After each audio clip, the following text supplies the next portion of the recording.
নমস্কার বন্ধুরা, টুকিটাকি চ্যানেলে সবাইকে স্বাগতম। চলুন আজকে একটা নতুন জায়গায় ঘুরে আসি। কোথায় বলুন তো? রানাঘাটের কাছে হবিপুর নামক একটি জায়গায়। তো চলুন, রানাঘাট আর ফুলিয়ার মাঝে এই হবিপুর নামক জায়গাটিতে কি কি দর্শনীয় স্থান আছে সেই ভিডিও আপনাদের সামনে তুলে ধরলাম।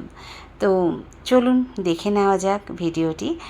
আর পুরো ভিডিওটা দেখার অনুরোধ করে রইল, স্কিপ করবে না কিন্তু।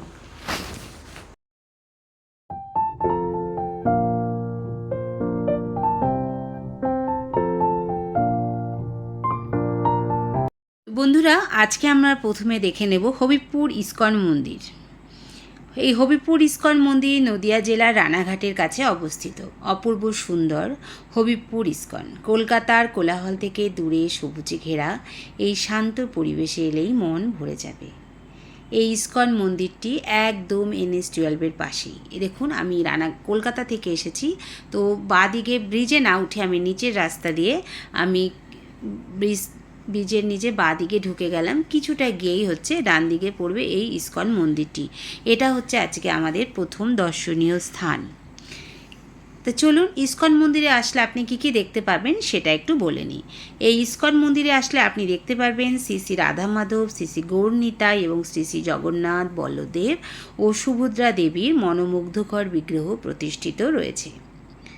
প্রতিদিন ভোর 4:30 থেকে মঙ্গল আরতির মাধ্যমে দিনের সূচনা হয়। এরপর জপ, ভাগবত পাঠ, ভোগ, আরতি, সন্ধ্যা আরতি আর শয়ন আরতি সারাদিন জুড়েই ভক্তিমূলক নানা অনুষ্ঠানে অনুষ্ঠিত হয়।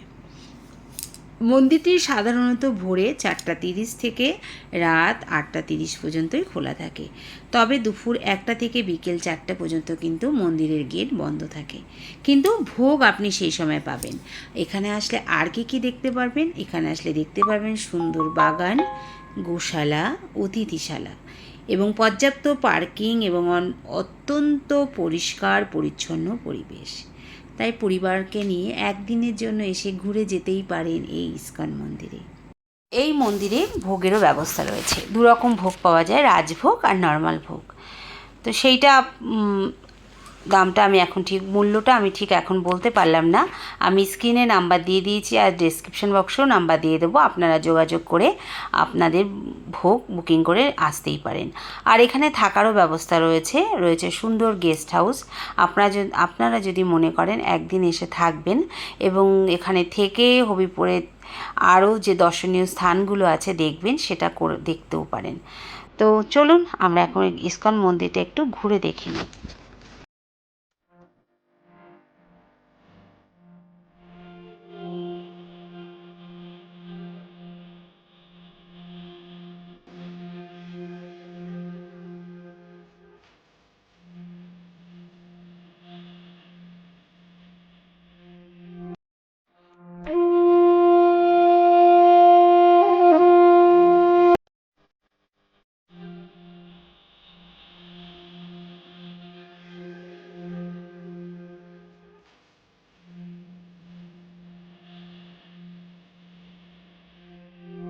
যেহেতু দুপুরবেলা তাই খুব ফাঁকা ছিল, আর রথের আগের দিন, তাই রথটাও দেখুন দাঁড়ানো, মানে এখানে দাঁড় করানো রয়েছে, এখনও রথ সাজানো হয়নি।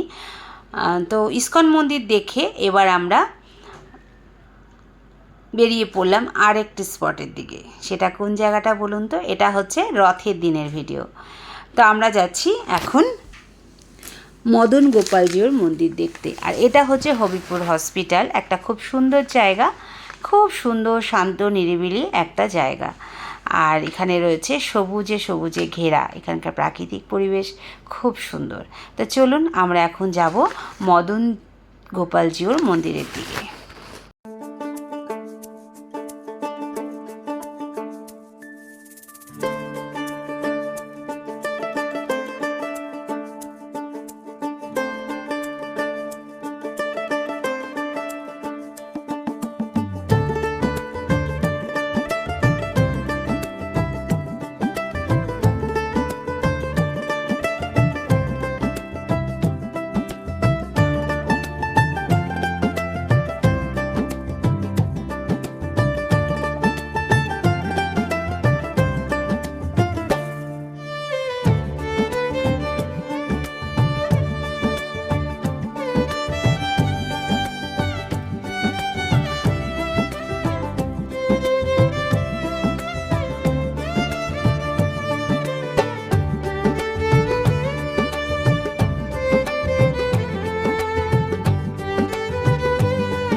এখানে আসার পথে আপনি দেখতে পাবেন পুরনো কিছু জমিদার বাড়ি রয়েছে, আর এই রয়েছে শীতলা মন্দির, বহু পুরনো জাগ্রত মা শীতলা মায়ের মন্দির। তারপরে আমরা এগিয়ে চললাম মদন গোপালজিউ মন্দিরের দিকে। তবে এখানে আরেকটা নতুন দর্শনীয় স্থান হয়েছে, যেটা হচ্ছে যোগা কেন্দ্র। সেটা আমি পরের ভিডিওতে দেখাবো। তো হবিবপুর বাজার পুরনো হবিবপুর বাজার ছাড়িয়ে আমরা এগিয়ে চলেছি মদন গোপালজিউর মন্দিরের দিকে। আজকে তো রথ, তাই প্রচুর ভিড় ছিল এখানেও। তো চলুন, এই যে এসে গেছি আমরা মদন গোপালজিউর মন্দিরের দিকে। অনেকে এটাকে শ্রীরামকৃষ্ণ আশ্রম বললেও চেনে। এই গলিতে ঢুকে আর কিছুটা আগিয়ে গেলেই পড়বে সেই মন্দিরটি।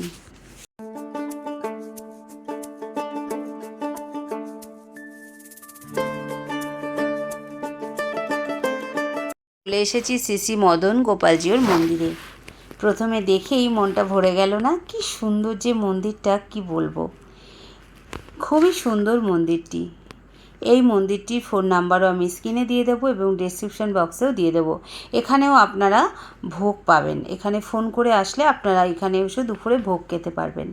নদিয়া জেলার রানাঘাট মহকুমার অন্তর্গত প্রাচীন ও ঐতিহ্যমণ্ডিত হবিবপুর গ্রামে প্রায় 500 বৎসরের সুপ্রাচীন শ্রীকৃষ্ণ বিগ্রহ শ্রী শ্রী মদন গোপালজিউর নিত্য সেবার পুজো ভার গ্রহণ করিয়া 1975 খ্রিস্টাব্দে হবিবপুর শ্রীরামকৃষ্ণ আশ্রম প্রতিষ্ঠিত হয়। জনশ্রুতি আছে এই যে শ্রী শ্রী মদন গোপালজিউর মন্দিরকে কেন্দ্র করিয়া এককালে সমৃদ্ধশালী জমিদার রায়দের বসতি ছিল। প্রাচীন বাংলার 12 ভূঁইয়ার অন্যতম কেদার রায় চাঁদ রায় বংশ কর্তৃক শ্রী শ্রী মদন গোপালজিউ এই গ্রামে প্রতিষ্ঠিত হন। উক্ত রায়বংশের কোনো এক জমিদার নৌকাও করে যাওয়ার পথে হবিবপুর গ্রামটিতে নৌকো বেঁধেছিলেন। সেই রাতেই জমিদার স্বপ্নে দেখালেন যে মদন গোপাল তার কাছে এসে বলছেন, ওরে, তোরা আমায় গঙ্গায় ফেলে রেখে কোথায় যাচ্ছিস? আমি যে 7 দিন কিছু খেতে পাইনি। ভোরে স্বপ্ন ভাঙতেই গঙ্গায় পৌঁছে জমিদার দেখলেন বিগ্রহ ঘাটে পড়ে আছে। তিনি বিগ্রহ যত্ন করে তুলে এনে গ্রামে মন্দির তৈরি করে মদন গোপাল প্রতিষ্ঠা করেন। বংশ পরম্পরাক্রমে শ্রী শ্রী মদন গোপালজিউর সেবা পূজা দায়ভার গ্রহণ করলেন। খুব সুন্দর এই মন্দিরটি।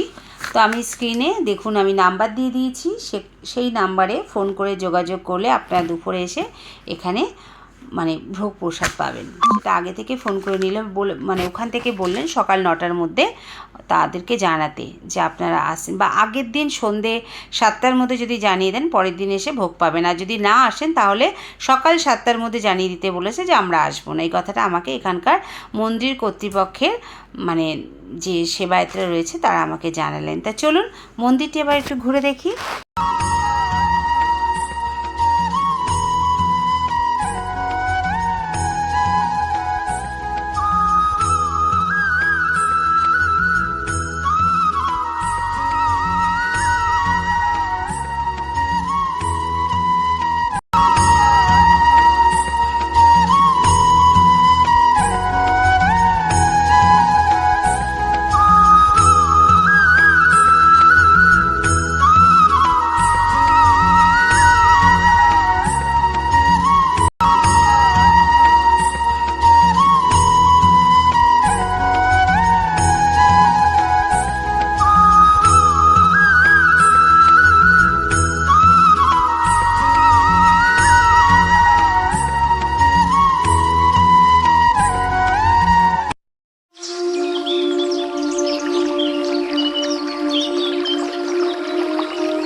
এখানে আসলে আপনি সব রকম ঠাকুর দেখতে পারবেন।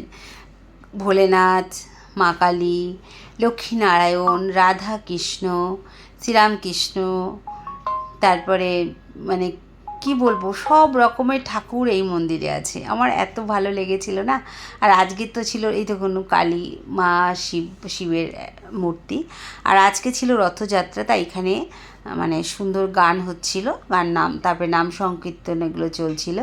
এই যে মন্দিরটা, এখানে দেখুন নারায়ণের মূর্তি রয়েছে, বললাম না, দেবতাকে দেখতে পারবেন। এবং এখানে মা শারদার মূর্তি রয়েছে, রামকৃষ্ণ দেবের মূর্তি রয়েছে, লক্ষ্মীনারায়ণ রয়েছে, কোন দেবতা নেই, সর্বদেবতা এখানে আছে।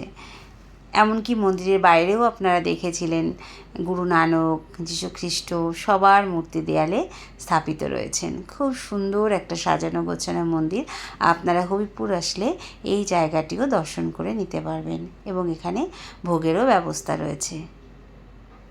বেশ খুব সুন্দর। দেখুন মা সারদা মায়ের মন্দির, আর মন্দিরে ঢুকতেই রয়েছে শ্রীরামকৃষ্ণের একটা স্ট্যাচু, সেটা আমি পরে দেখাচ্ছি। তো কি সুন্দর না সাজানো গোছানো মন্দিরটি। আমার তো ভীষণ ভালো লেগেছে, আশা করি আপনাদেরও ভালো লাগবে। একদিন ঘুরে আসতেই পারেন। আগেই তো বললাম, যদি মনে করেন একদিন থাকবেন হবিবপুর ইস্কন মন্দিরে, আপনারা মানে গেস্ট হাউস বুক করেও আপনারা গিয়ে থেকে ঘুরে আসতে পারেন। এই যে সিঁড়ি দিয়ে নেমেই ডান দিকে রয়েছে শ্রীরামকৃষ্ণের একটা মূর্তি। কি সুন্দর না, ভীষণ ভালো লাগছে। আর এই দিকটা রয়েছে, এই দিকে রয়েছে ভোগ ঘর। এখানেই প্রত্যেক দিন ভোগ মানে দেওয়া হয়, কিন্তু আজকে যেহেতু রথ ছিল তাই এখানে ফ্রিতেই ভোগ খাওয়ানো হচ্ছিল। প্রচুর মানুষের ভিড়, দেখুন কত ভক্তদের ভিড়। আসল কথা, এখানে এরা ভোগ প্রসাদ গ্রহণ করে তারপরে এই যে রথ নিয়ে মানে জগন্নাথ বলরাম সুভদ্রাকে নিয়ে যাবে মাসির বাড়ির পথে রওনা দেবে। তাই সবাই খুব তোড়জোড় ছিল মানে সেবা করার জন্য। তো আজকে এই পর্যন্তই ছিল হবিবপুর মদন গোপালজিউর মন্দিরের ভিডিও। কেমন লাগলো? ভালো লাগলে অবশ্যই একটু লাইক, কমেন্ট, শেয়ার করে জানাবেন। মদন গোপালজিউর মন্দির ঘোরা হয়ে গেছে, এবার আমরা যাচ্ছি আরেকটা জায়গায়, সেখানে গিয়ে দেখা হবে। চলুন সেখানে যাওয়া যাক।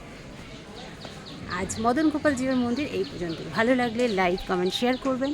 অবশ্যই নতুন হলে চ্যানেলটাকে সাবস্ক্রাইব করবেন। পরবর্তী ভিডিও আসছে নেক্সট পার্টে।